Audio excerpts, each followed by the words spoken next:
ลาหากมีมาน้องหล่นสาธุชนเนียนอังผู้มีใจมุ่งหวังอยากสิทำบุญกันเข้ารวมยังไหลเลื่อยกำลังมาอื่นมีจิตอันแก่กล้าศรัทธาทรงอยากทำบุญมาสวยหนุนกันทานในปานกายดอกมาพี่สั่งเมื่อเดียวให้ก็มันย้ายซ้ำอีกก่อนผมนี่ขออวยพร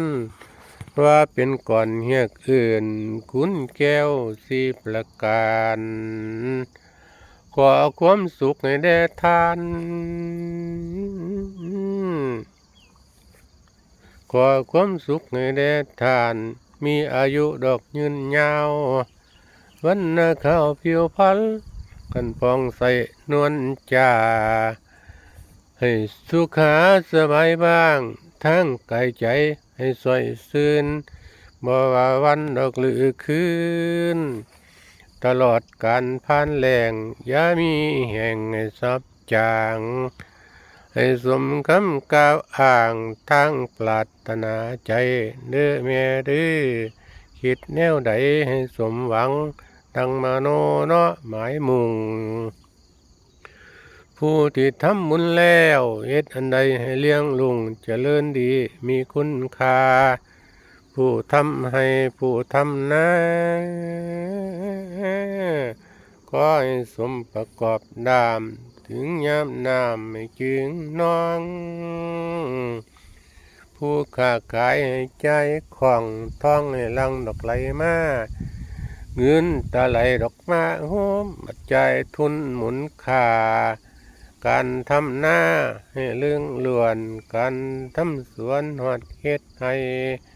ผลผลิตสดใสมีกำไรมากล้นคนใหญ่อยู่ยังปีเด้อแม่เด้อฝ่ายปกครองท้องที่ทำหน้าที่อำนวยการแล้วพ่อผู้ใหญ่บ้านก็คือกันแล้วพ่อผู้ซอยก็คือกันฝ่ายปกครองท้องที่ทำหน้าที่ดอกการงานให้สำราญซึ่งคุณเพื่องบุญดอกในบ้านราชการก็คือด้ามให้สมน้ำเจ้าหน้าที่ได้รักษาความดีเกลียดศักดิ์ศรีที่เลือดล้วนได้สู้ส่วนสู่ประการ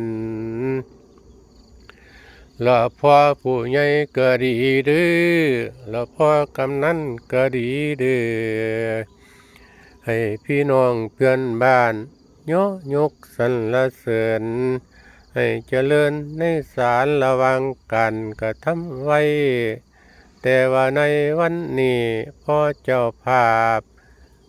แม่เจ้าภาพเพิ่นยินดีวางใจให้ผม